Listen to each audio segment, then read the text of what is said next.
2026년 1월 다섯째 주 생명의 샘과 소그룹 모임입니다. 제목이 장차 나타날 영광. 복음이 우리에게 주는 소망이 있습니다. 그 소망 가운데 장차 나타날 영광의 그 큰 것을 알기 때문에 지금의 고난은 가볍고 경한 것이다 라고 하는 것을 우리는 기억하고 살아야 될 것입니다. 그게 복음의 사람이고 하나님의 사람이고 영원한 생명 가지고 있는 사람의 특징이다라는 것을 우리는 기억을 합니다. 그러한 취지 가운데에 우리 관찰 질문을 통해서 이 내용을 다시 한번 파악해 보겠습니다. 수요일 생명의샘과 본문입니다. 관찰 질문 1번 다 같이 시작. 현재의 고난은 무엇과 비교할 수 없다고 했습니까? 18절에 보니까 그렇죠? 장차 나타날 영광. 장차 나타날 영광과 비교할 수 없다. 그러니 로마서의 배경도 그렇고 오늘 우리의 삶의 배경에서도 현재의 고난에 너무 낙심하지 않고 실족하지 않고 살아가는 것이 중요하다라는 것을 기억하시길 바랍니다.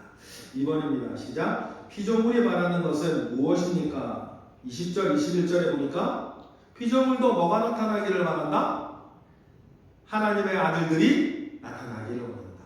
복수형인 것을 기억하세요. 하나님의 아들, 그러면 예수 그리스도만 이야기하는 것을 우리가 오해할 수 있는데 하나님의 아들들이 나타나기를 원한다. 그러니까 이제 복음이 시작이 되어지고 복음의 사람들이 나타나는 것을 피조물들도 원한다. 왜냐하면 그것이 복음의 완성으로 나아가는 가장 뚜렷한 증거고 복음이 그렇게 완성되어졌을 때 요한계시록 21장에 나와 있는 것처럼 만물을 새롭게 하시는 하나님께서 만물을 새롭게 하실 때에 허무한데 굴복되어져 있는 이 모든 자연 만물도 원래 창조의 목적대로 회복하실 것을 우리가 알고 있는 것처럼 그것을 피조물들도 바라고 있다라는 것입니다. 그러니까 그때까지 우리는 어떻게 해야 된다? 3번 다 같이 시작. 성령의 처음 익은 열매를 받은 우리까지도 무엇을 기다리고 있습니까? 23절 뭐 될 것? 양자 될 것. 똑같은 말이에요. 몸의 속량을 기다린다.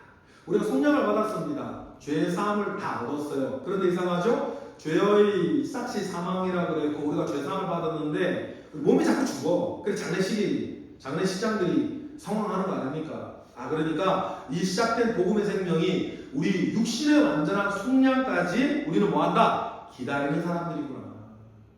그 사실들을 우리는 기억을 해야 되겠습니다. 그래서 양자 될 것, 다른 표현으로 몸의 속량을 우리는 기다리고 있다. 그러다 보니 영원한 것을 소망하며 사는 것인데 4번 시작. 보지 못하는 영원한 것을 바라는 성도는 어떤 자세를 가져야 합니까? 25절에 보니까. 근데 영원한 소망을 가지고 있는 사람 오늘 살 때는 어떻게? 참음으로 기다린다. 참음으로 기다린다.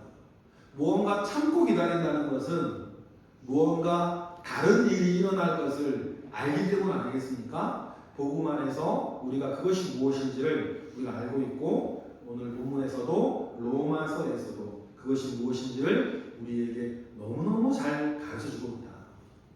그래서 여러분 친절하신 하나님이세요. 우리에게 그냥 무턱대고 믿으라 그러지 않으시고 무엇을 믿어야 하는지, 왜 믿어야 하는지, 어떻게 믿어야 되는지, 믿음은 장차 어떻게 될 것인지를 친절하게 다 알려주시잖아요. 그죠? 그런데도 못 믿겠다 그러면 나중에 로마서 표현 그대로 하나님 앞에 섰을 때 핑계치 못하는 거지. 핑계치 못하는 거죠. 그렇습니다. 적용과 나누기로 가겠습니다. 1번 바울은 현재의 고난은 장차 우리에게 나타날 영광과 비교할 수 없도다 라고 말합니다. 지금 당신이 겪고 있는 현재의 고난이나 어려움은 무엇이며 이 말씀이 그 고난에 대한 당신의 마음에 어떤 변화를 줍니까? 그대로 하시면 될 것 같아요. 그대로 하시면 됩니다.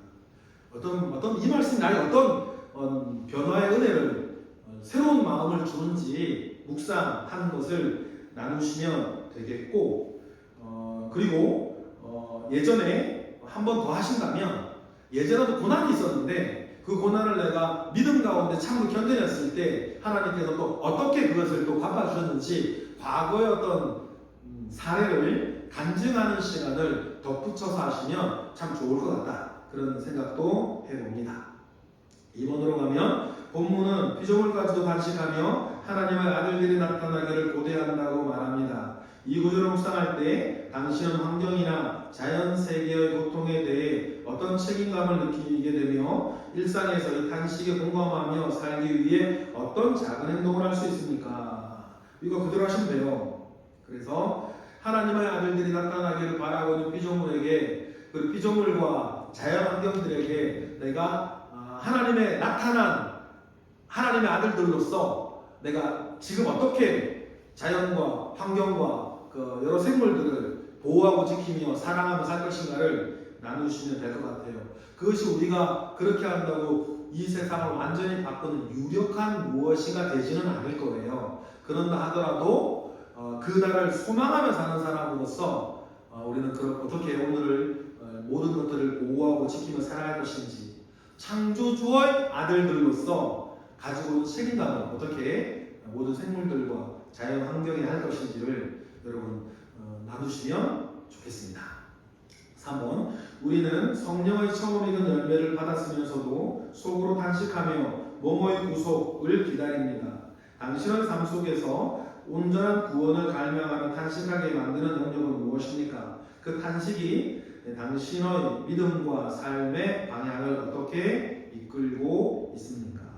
부분인데 이 두 부분으로 좀 나누어 생각할 수도 있겠죠.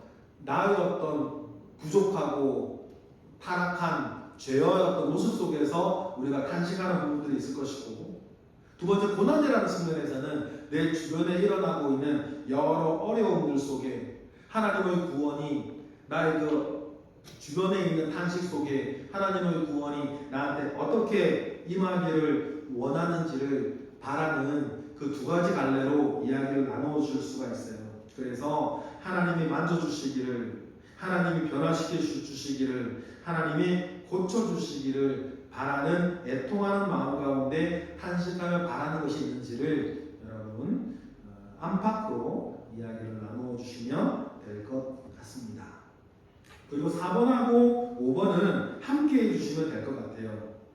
당신의 신앙생활에서 참음으로 기다리는 것이 가장 필요한 부분은 무엇인지, 또 이 보이지 않는 영광의 소망이 당신에게 어떤 은혜를 주는지 그 예를 한번 이야기해도 되고, 또 5번으로 가도 장차 나타날 영광은 당신에게 어떤 모습으로 기대가 되는지에 대한 이야기를 나눌 수도 있는데, 우리가 얼마 전에 이제 요한계시록 묵상도 했으니까 요한계시록 묵상을 우리가 함께 하면서 내가 복음 가운데에 소망하고 있는 것들이 무엇이고 그것이 어떤 모습으로 내게 나타나기를 원하고 그 소망이 있기 때문에 나는 오늘 어떻게 고난 중에서도 내가 살 것인지를 전반적으로 크게 이야기해 주는 시간으로 여러분 삼아주시면 감사하겠습니다.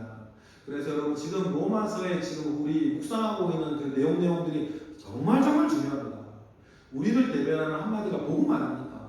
근데 우리가 나를 대변하고 있는 복음의 기승전결의 내용이 어떤 것인지를 너무 정교하게 우리에게 잘 말해주고 있는 본문을 우리가 지나고 있는데, 이 내용들을 하나하나 읽고 묵상하고 우리 소그룹에서 나누면서 분명하여지고 은혜가 풍성하여질 수 있도록 여러분 소그룹을 잘 운영해 주셨으면 감사하겠습니다.